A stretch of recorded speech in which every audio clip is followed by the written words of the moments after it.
Shalom, selamat sahabat, Bapak Ibu pemirsa dimanapun berada. Kita masuk pada sesi sekolah sahabat, di mana kita sudah belajar sepanjang minggu ini, dan pada saat ini kita akan kembali meringkaskan pelajaran-pelajaran poin-poin penting yang akan diringkaskan hamba Tuhan Pendeta Ginting. Selamat sahabat Pendeta. Selamat sahabat Hermika, selamat sahabat pemirsa Aware Borneo di mana saja Anda berada. Berkat, sukacita sahabat menjadi bagian kita semua. Amin. Baik Bapak Ibu pemirsa, mari kita membuka buku pelajaran sekolah sahabat kita. Tidak terasa kita sudah masuk kepada pelajaran yang keempat, di mana pelajaran kita pada saat ini judulnya adalah konflik di balik semua konflik. Nah, di sini kita akan melihat bahwa di dalam perjalanan bangsa Israel, ternyata di balik dari apa yang diceritakan bangsa Israel melawan bangsa-bangsa yang ada di sekitarnya, ternyata ada konflik di balik itu semua. Tentunya kalau berbicara tentang konflik, ini bukan suatu hal yang asing bagi kita ya, karena di beberapa triwulan yang lalu kita juga sudah belajar tentang konflik kosmis. Nah, ini kurang lebih sama dia. Untuk masuk kepada diskusi kita, saya mengundang kita untuk kembali berdoa. Bapa kami yang di sorga, terima kasih Tuhan, kesempatan bagi kami untuk belajar lebih dalam tentang firman-Mu. Hanya tuntunan Tuhan saja yang bisa menuntun kami sehingga kami mengerti. Inilah doa kami ya Tuhan, di dalam nama Yesus kami berdoa. Amin. Amin. Konflik di balik semua konflik. Yosua 10 ayat 14 menjadi ayat hafalan kita. Dikatakan bahwa belum pernah ada hari seperti itu, baik dahulu maupun kemudian, bahwa Tuhan mendengarkan permohonan seorang manusia secara demikian, sebab yang berperang untuk orang Israel ialah Tuhan. Berarti kejadian ini adalah suatu kejadian yang benar-benar langka. Kenapa dikatakan langka? Ya, tidak ada kejadian yang seperti itu dahulu maupun kemudian dikatakan. Artinya pengalaman ini menjadi satu pengalaman yang sangat luar biasa bagi bangsa Israel dan bagi pemimpin Israel pada saat itu. Di dalam pembukaan ini dikatakan bahwa Yosua dihadapkan pada kampanye militer yang agresif. Kenapa? Karena pelajaran kita sepanjang minggu ini semuanya berkaitan dengan peperangan. Ya, berkaitan dengan peperangan. Apa penyebab peperangan? Siapa yang menjadi pahlawan? Siapa itu yang menjadi lawan? Itulah yang akan kita bahas di beberapa waktu ke depan. Baik Pendeta, pelajaran kita hari Minggu mengatakan Panglima Bala Tentara Tuhan. Siapa mereka ini? Karena yang kita tahu di sini adalah bala tentara Tuhan itu ya siapa? Apakah malaikat? Apakah Tuhan itu sendiri, dan apa peran mereka ya terhadap konflik peperangan yang sementara dihadapi oleh bangsa Israel pada saat itu. Ya, jadi ini sesuatu yang menarik ya. Jadi kalau ada konflik, lalu ada kata panglima di sana. Okay. Ya, panglima dalam arti ini panglima bala tentara ya.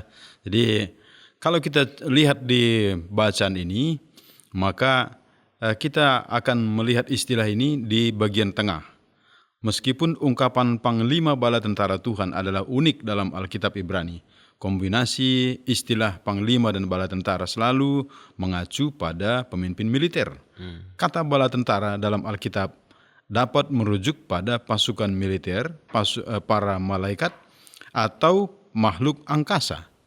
Nah, lalu yang berikutnya ini menarik ya. Kristus yang telah berinkarnasi menampakkan diri kepada Joshua bukan hanya sebagai sekutu atau bahkan sebagai panglima bala tentara Israel yang sebenarnya, tetapi sebagai panglima bala tentara malaikat yang tidak terlihat namun nyata, yang terlibat dalam konflik yang jauh lebih besar daripada konflik Joshua dengan orang Kanaan. Jadi memang jelas sekali ya uraian dari pelajaran kita ini bahwa panglima bala tentara Tuhan itu menggambarkan Kristus yang sudah berinkarnasi. Lalu di sana tadi bukan hanya sebatas panglima bala tentara Israel, Tapi lebih lagi di atasnya disebutkan adalah panglima bala tentara malaikat yang tidak terlihat namun nyata, terlibat dalam konflik yang jauh lebih besar dari konflik Joshua dengan orang Kanaan. Jadi memang oknum yang tidak terlihat tapi nyata, itulah kehadiran Tuhan di dalam perjalanan bangsa Israel yang sudah sekian lama, paling tidak hampir 40 tahun ya, dari sejak keluar dari Mesir sampai sekarang mendekat ke tanah Kanaan yang menjadi tujuan tersebut. Nah, jadi inilah sehubungan dengan panglima bala tentara Tuhan, bukan Joshua, bukan siapa, tapi Kristus sendiri. Karena memang bangsa Israel itu ketika keluar, dia tidak ada pengalaman dalam hal berperang begitu ya. Tidak, karena mereka semua mayoritas kehidupan mereka adalah budak. Betul. Jadi Musa yang tadinya sudah terlatih dalam militernya Mesir, tapi selama 40 tahun di padang gurun, semua ilmu itu luntur. Betul. Tidak berguna. Jadi mereka hanya mengharapkan panglima bala tentara Tuhan. Itu di sana. Melibatkan hal-hal yang tidak terlihat, Iya, namun yang tidak terasa, dan memang jelas-jelas terasa karena di beberapa kejadian, ya bangsa Israel tidak berbuat apa-apa, tetapi Tuhanlah yang berperang. Perang. Ya. Oke. Ternyata perang itu bukan ujuk-ujuk terjadi, dan juga perang itu bukan ujuk-ujuk adanya pada saat itu. Jauh sebelum kejadian itu ternyata sudah ada perang itu. Iya. Makanya pelajaran kita hari Senin itu adalah perang di surga. Nah, seperti tadi yang saya sampaikan, kosmis begitu ya pendeta. Mungkin bisa disampaikan kembali sedikit tentang latar belakang perang di surga ini pendeta. Baik, jadi sebetulnya Alkitab sangat jelas mengingatkan ya, baik Yesaya maupun Yehezkiel. Demikian juga buku Daniel. Nanti dilengkapi di buku Wahyu. Nah, jadi kalau kita melihat di sana secara khusus di buku Yehezkiel, maka ada pernyataan walaupun itu di sana diarahkan kepada Raja Tirus, tapi ini menggambarkan bukan hanya sebatas Raja Tirus yang ada waktu itu. Karena keagungannya, kecantikan, ke apa semua, itulah yang membuat dia jadi sombong. Kan? Sombong, dan kondisi yang demikian saat ada musyawarah surga, mereka tidak terlibat. Lalu mereka berpikir, kenapa kami tidak dilibatkan? Nah, untuk itulah kalau kita baca di dua kisah ini, konflik itu mulai terjadi. Jadi diawali dengan bagian-bagian yang merasa memiliki jabatan. Nah, gitu ya, di surga dia pemimpin biduan, lalu dia keagungannya ada. Kalau penampilan sekarang, kalau untuk wanita barangkali disebut dia cantik, dan Alkitab buku Yehezkiel memang katakan cantik, malaikat ya, cantik dia. Nah, jadi karena kecantikan, karena keagungan, karena jabatan, lalu merasa tidak dilibatkan seperti yang diharapkan, maka terjadilah mulai pemberontakan. Nah, inilah kalau kita baca Alkitab sehubungan dengan perang di surga, merasa tidak puas dengan apa yang diputuskan oleh pemimpin besar surga. Oke, sedikit pertanyaan pendeta. Ini kan perang di surga. Perang di surga itu berarti yang kita tahu dulu banget waktu Lucifer atau bagaimana? Karena menjadi pertanyaan adalah apakah perang surga ini sudah selesai atau ini masih sementara berlangsung sampai sekarang? Dan ketika ini berbicara tentang perang, kira-kira pergumulan atau pertempuran apa yang bisa kita rasakan pada saat sekarang ini yang mungkin melibatkan kita? Contohnya seperti apa itu, pendeta? Baik, jadi pada saat kita merasa ya, contoh kepala sekolah, pendeta, lalu kok sepertinya bukan seperti itu, harus saya di situ. Nah, mulai di sana. Itu satu ya. Jadi adanya kepentingan, ini kalau bahasa psikologi katakan ego. Oke. Saat semua orang punya ego. Nah, namun yang membedakan adalah ada orang yang begitu tersentuh egonya naik emosi. Nah, ada yang lain tersentuh ego, enggak apa-apa. Nah, disinilah dia. Kalau mulai kita merasa ego kita terganggu, zona nyaman ego itu terganggu, itulah dia. Ya, itulah bagian dari peperangan itu. Ya, peperangan yang mungkin tidak terlihat, mungkin saja saya di depan senyum, tapi dalam hati saya mendongkol di sana ya. Jadi inilah bagian kalau untuk sekarang. Tapi kalau kita melihat lebih luas ya.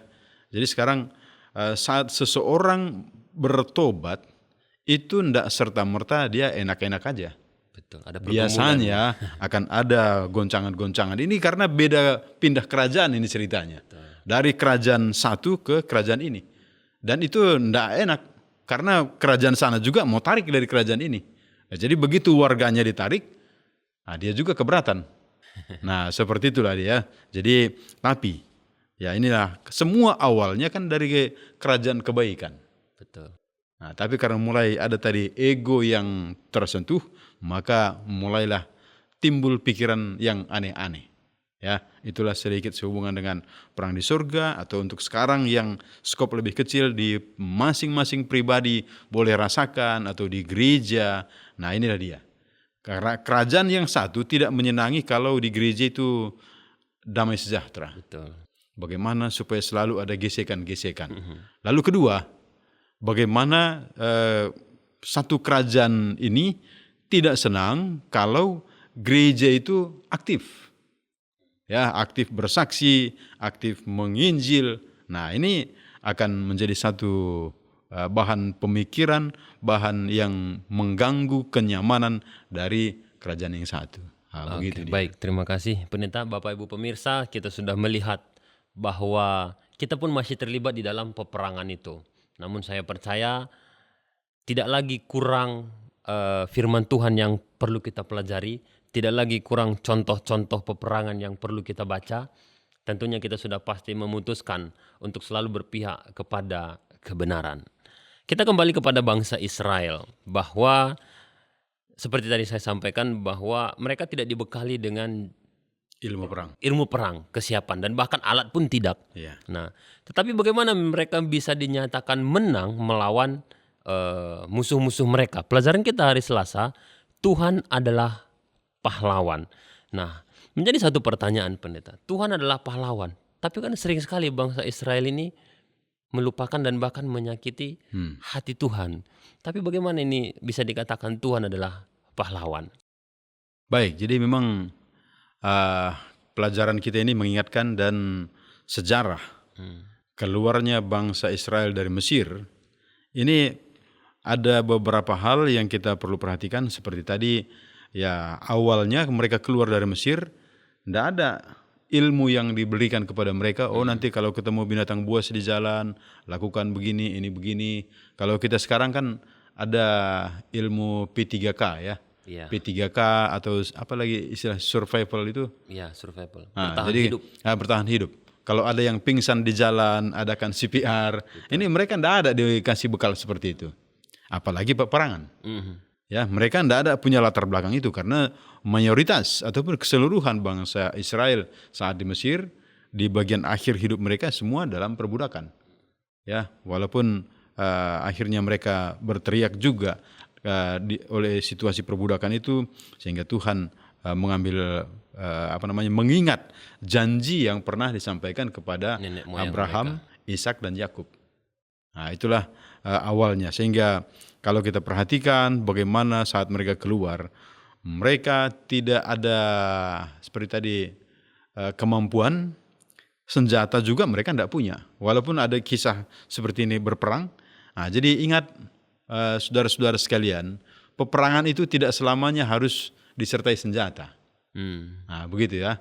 Tapi, kalaupun kita tidak punya senjata, tapi ini judul ini, Tuhan adalah pahlawan bersama dengan Tuhan. Nah, inilah buktinya orang Israel setiap mereka menghadapi penindasan pergumulan seperti itu, mereka ada jalan keluar, ada kemenangan menjadi bagian mereka. Seperti itulah dia.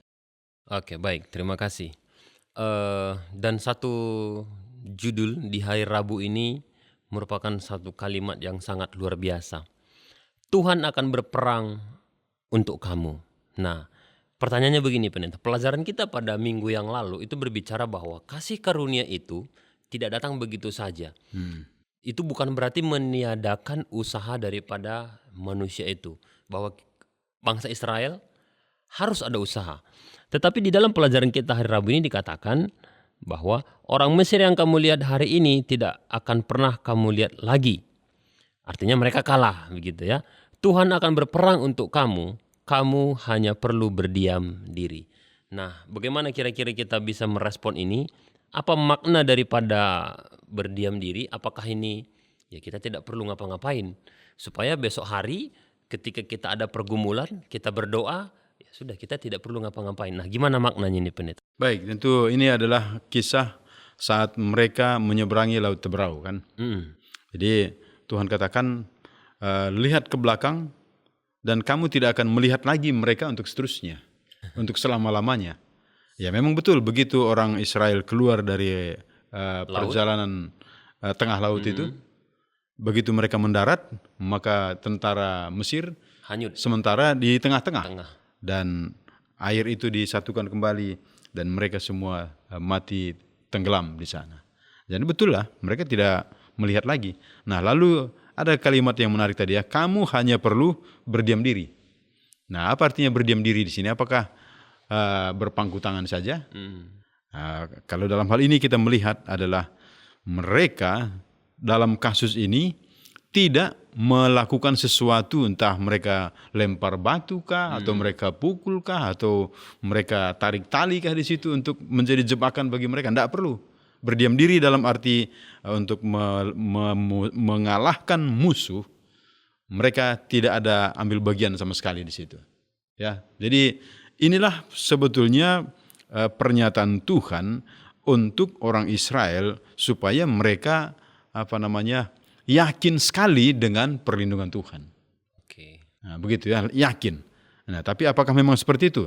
Tentu tidak. Setelah mereka menyeberang laut itu, kalau kita lihat nanti pelajaran kita ini ada lagi persungutan yang ini dari mereka yang seharusnya tidak perlu, tapi itu terjadi. Ya, itu terjadi. Makanya bagian awal Tuhan akan berperang untuk kamu. Kamu berdiam diri saja.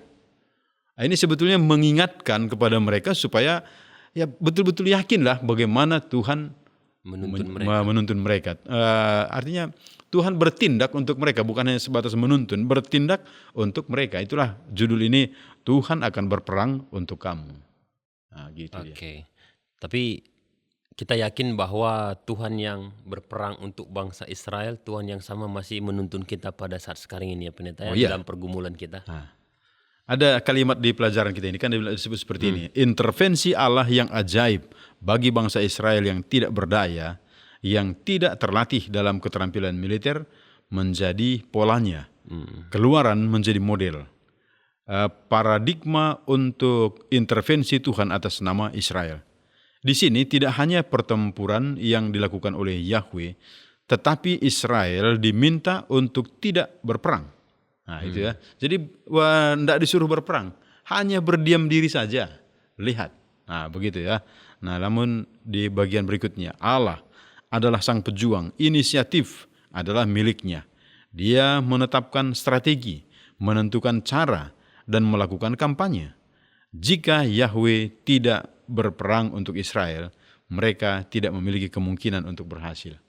Nah, inilah ya, jadi Tuhan akan berperang untuk kami. Memang bagi bangsa Israel, tanpa campur tangan Tuhan, mereka tidak ada apa-apanya. Tapi dengan adanya campur tangan Tuhan, itulah tadi disebut intervensi Allah yang ajaib kepada umat pilihannya. Nah, ini yang menarik. Bapak Ibu saudara-saudara pemirsa Aware Borneo, kita adalah umat pilihan Tuhan. Jadi untuk kehidupan sekarang sebetulnya kita tidak perlu takut, apalagi bersungut-sungut, ya kan? Nah, inilah yang bagian pelajaran ingatkan kepada kita. Dan kalimat berikut ini saya pikir sangat penting untuk kita lihat. Bagaimana bahwa Allah tidak merancang agar mereka mendapat tanah perjanjian melalui peperangan, tetapi melalui ketundukan dan ketaatan yang tidak bercacat pada perintah-perintahnya. Jadi Tuhan sebetulnya mau bagi orang Israel bukan supaya kalian maju berperang biar kalian rasakan perang. Tidak. Pengalaman berperang bukanlah pengalaman yang diharapkan Tuhan bagi bangsa Israel. Tapi catatan pelajaran ini dikatakan ketundukan dan ketaatan yang tidak bercacat. pada perintah-perintah. Jadi memang sampai hari ini itulah yang diperlukan dari kita, ketundukan kita kepada Tuhan, kepada perintahnya. Lalu ada lagi ketaatan, dua hal yang hampir sama ya, tunduk dan taat kepada perintahnya yang tidak bercacat. Jadi lakukanlah perintah itu secara sempurna. Nah, begitu ya. Jadi maka apa yang disebutkan di judul hari Rabu ini, Tuhan akan berperang untuk kamu, akan menjadi kenyataan. Baik, terima kasih Pendeta. Dan pelajaran kita hari Kamis, opsi terbaik kedua. Dan memang ini bukanlah satu hal yang asing bagi kita bahwa bangsa Israel itu sudah berulang kali merasakan mujizat dari Tuhan. Sudah berulang kali juga mereka menyakiti hati Tuhan. Karena tidak percaya. Nah, tetapi masih ada opsi terbaik. Nah, apa yang dimaksud dengan opsi terbaik ini, Pendeta? Karena tetap ada kasih karunia ini, karena ada opsi lagi. Karena tujuannya adalah memang untuk menyelamatkan bangsa Israel itu, Pendeta. Baik, jadi kalau kita melihat di pelajaran ini keterangannya, bagus juga ini untuk dibaca ya. Bangsa Israel telah menyaksikan kemahakuasaan Allah dalam menghukum bangsa Mesir dan menuntun bangsa Israel menuju kebebasan. Kita telah melihat bahwa rencana awal Allah bagi bangsa Israel tidak mencakup peperangan melawan bangsa lain. Namun tak lama setelah pembebasan mereka dari Mesir, bangsa Israel mulai bersungut-sungut dalam perjalanan. Bahkan mempertanyakan kehadiran Tuhan di tengah-tengah mereka. Pada saat itulah orang Amalek datang untuk berperang melawan Israel. Hal ini tidak terjadi secara kebetulan. Tuhan mengizinkan orang Amalek untuk menyerang Israel agar mereka dapat belajar untuk percaya kepadanya. Jadi ini yang disebut sini opsi terbaik kedua. Jadi ya selain tadi kan tunduk dan taat, seharusnya mereka tidak perlu itu, tapi karena ada catatan di pelajaran kita ini, mereka bersungut-sungut. Nah, saya baca. Jadi jika Bani Israel tidak bersungut-sungut kepada Tuhan, Dia tidak akan membiarkan musuh-musuh mereka berperang melawan mereka. Nah, ini nyambung ya. Pelajaran hari Kamis mengingatkan karena mereka mempertanyakan, bahkan bukan hanya bersungut-sungut, tapi mempertanyakan kehadiran Tuhan di tengah-tengah mereka, maka inilah tadi Tuhan mengizinkan orang Amalek untuk menyerang Israel agar mereka dapat belajar untuk percaya kepadanya. Apa yang terjadi? Jadi dalam peperangan itu memang ini disuruh mereka berperang. Ya, untuk orang Amalek disuruh. Nah, dan yang menarik adalah kalau kita baca kisah ini di Keluaran pasal 17, maka Musa melihatnya dari atas gunung. Ya, dari atas gunung. Jadi saat Musa kuat dan mengangkat tangannya, maka kemenangan menjadi bagian mereka. Tapi saat Musa namanya sudah ya usia juga kan, ya sedangkan orang muda aja kalau begini terus sepanjang hari kuat, capek juga kita. Jadi Musa merasa bahasanya itu kebas tangannya, lalu turun dan mereka kalah. Lalu dibuatlah sesuatu untuk menopang tangan daripada Musa. Jadi kalau kita coba lihat keterangan selanjutnya dari pelajaran ini, dikatakan begini, tanpa mengorbankan prinsip-prinsipnya, Tuhan turun ke tingkat di mana umatnya berada, terus memanggil mereka kembali ke rencana yang ideal, ke percayaan yang penuh dan tanpa syarat pada campur tangan ilahi. Faktanya, hukum peperangan baru diberikan setelah 40 tahun pengalaman padang gurun, yang juga disebabkan oleh ketidakpercayaan bangsa Israel. Keadaan yang baru menuntun strategi yang baru. Dan pada saat itulah Tuhan mengharuskan Israel untuk memusnahkan bangsa Kanaan secara total. Tadinya peperangan itu kan hanya peperangan, ya tidak ada ini mereka di situ. Tapi opsi kedua ini, ya mereka lah harus menggunakan tangannya untuk membunuh musuh. Nah, inilah terjadi kepada orang-orang Amalek. Nah, itulah yang kita lihat di sana. Dan tidak apa-apa saya bacakan keterangan ini sedikit lagi ya. Selain kenyataan bahwa perang menjadi suatu keharusan bagi bangsa Israel, perang juga menjadi ujian bagi kesetiaan mereka kepada Yahweh. Tuhan tidak menyerah kepada mereka, tetapi mengizinkan mereka untuk menyaksikan kuasa-Nya dengan mengalami ketergantungan total kepadanya. Ini menarik. Lalu berikut, partisipasi bangsa Israel dalam penaklukan ini terlihat jelas dari kesimpulan yang diambil oleh Yosua di akhir kitab ini. Di sini, orang Kanaan dikatakan telah berperang melawan orang Israel. Meskipun runtuhnya tembok Jeriko merupakan hasil dari mujizat ilahi, namun bangsa Israel harus secara aktif terlibat dalam pertempuran dan menghadapi perlawanan keras kepala dari penduduk kota itu. Nah, ini menarik. Lalu kalimat berikutnya, partisipasi Israel dalam konflik bersenjata menjadi cara untuk mengembangkan kepercayaan tanpa syarat pada pertolongan Yahweh. Namun, Israel selalu diingatkan bahwa hasil dari setiap pertempuran pada akhirnya berada di tangan Tuhan.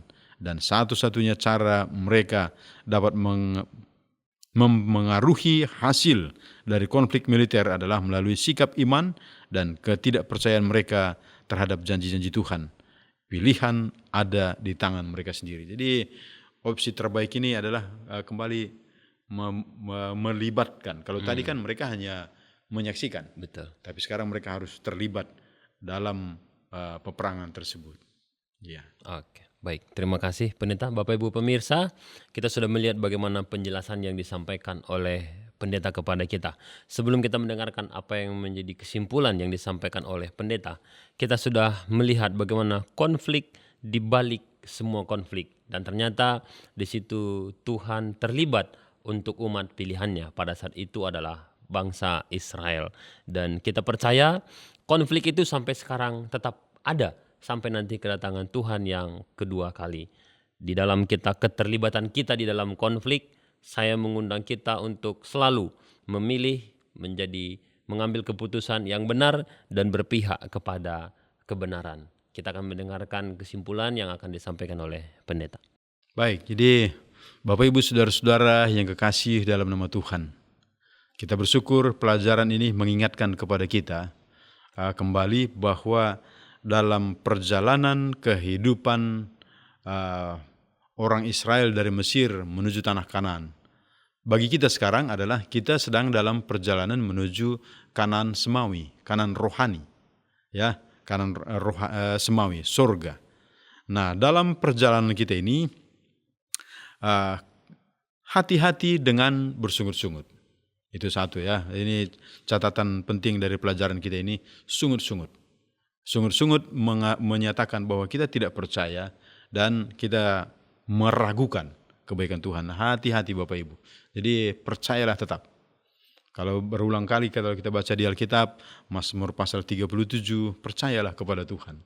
Nanti di Perjanjian Baru juga di buku 1 Petrus juga mengingatkan percayalah kepada Tuhan.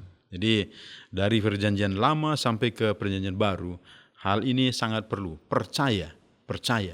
Beberapa kali Yesus juga berkata kepada orang yang minta mujizat, percayakah engkau? Aku percaya. Jadilah kepadamu seperti imanmu. Nah, ini menarik ya. Jadi untuk itu dalam perjalanan rohani kita ini, hiduplah dengan percaya. Nah, begitu ya. Hidup dengan percaya. Apa yang dikatakan oleh Tuhan tanpa melihat kiri kanan, tunduk dan taati. Nah, itu saja, tunduk dan taati. Kalaupun ada konflik, ingat di balik konflik itu ada Tuhan yang akan menolong kita. Ada pertolongan. Makanya kalau ingat pelajaran kita Sabat yang lalu mengingatkan begini. Kalau kita tidak perlu takut menghadapi masa depan, kalau kita tidak lupa bagaimana penyertaan perlindungan Tuhan bagi kita di masa-masa yang lalu. Jadi ingat, konflik akan selalu terjadi, tapi pastikan konflik itu bukan dari kita. Ya, bukan kita yang menjadi sumber konflik. Bukan kita yang menjadi pemicu konflik, tidak. Tapi biarlah kalau itu karena kebenaran itu memicu konflik, silakan. Tapi saudara-saudara, ingat di balik konflik itu, di balik disebut tadi itu ada penyertaan Tuhan yang akan luar biasa menjadi bagian kita. Jadi Tuhan izinkan sesuatu konflik terjadi karena seperti tadi ketidaktaatan ataupun ketidakpatuhan kita, ketidakpercayaan kita. Sehingga kayak orang Amalek bisa datang, orang-orang lain bisa seperti itu. Tapi ingat, yang baik adalah bahwa di balik itu semua Tuhan tidak pernah tinggalkan umatnya. Siapapun dia. Kalau kita baca satu kutipan yang menarik itu, orang yang terlemah sekalipun dari umat Tuhan, saat dia berdoa, Tuhan mendengar doanya. Nah, gitu ya. Jadi pastikan kita tetap setia, percaya teguh terhadap Tuhan dan firman-Nya, sehingga kita akan bisa tetap berhasil dalam menjalani kehidupan rohani kita. Tuhan memberkati. Amin. Baik, Bapak Ibu pemirsa, demikianlah diskusi Sekolah Sabat kita pada hari Sabat ini. Dan untuk menguatkan pelajaran yang baru saja kita ikuti, pendeta akan pimpin kita di dalam doa. Mari kita bersatu dalam doa. Bapa dalam surga, Bapa yang baik, Bapa yang kami sembah dalam nama Yesus. Kami bersyukur di Sabat ini, kami pun memiliki kesempatan untuk belajar dari firman Tuhan. Pelajaran-pelajaran yang kami sudah pelajari dari malam ke malam, kami boleh diskusikan bersama. Dan biarlah kiranya pelajaran-pelajaran ini juga menolong kami untuk mempercayai, yakin apa yang Tuhan lakukan. Sebagaimana Joshua mengingatkan kepada kami bahwa apa yang tidak pernah terjadi, apa yang sudah terjadi di kesempatan itu, di mana matahari ditahan, itu adalah satu karya Tuhan. Terima kasih Bapa di surga, karena Tuhan mau umat-umat-Mu menang dalam semua peperangan rohani yang kami hadapi saat ini. Terima kasih untuk janji kekuatan dari Tuhan. Firman-Mu mengingatkan kepada kami bahwa segala perkara dapat kutanggung di dalam Dia yang memberi kekuatan kepadaku. Terima kasih Bapa di surga. Tuhan tolong kami untuk menjadi bagian umat-umat Tuhan yang setia, menjadi pelaku-pelaku firman Tuhan yang taat, yang tunduk. Dengan demikian, kehidupan kami dari waktu ke waktu akan menjadi kehidupan yang diberkati. Kami juga menjadi berkat bagi sesama. Terima kasih untuk pengalaman-pengalaman yang Tuhan percayakan untuk kami boleh lihat dalam kehidupan ini. Demikian juga kami pelajari dari firman-Mu. Terima kasih penyertaan Tuhan bersama dengan kami di sepanjang Sabat ini. Dalam nama Yesus kami datang kepadamu. Amin. Amin. Bapak Ibu pemirsa, demikianlah diskusi Sekolah Sabat kita, dan kita akan melanjutkan ibadah kita ke acara khotbah. Dan akhir kata kami menyampaikan selamat Sabat, Tuhan memberkati.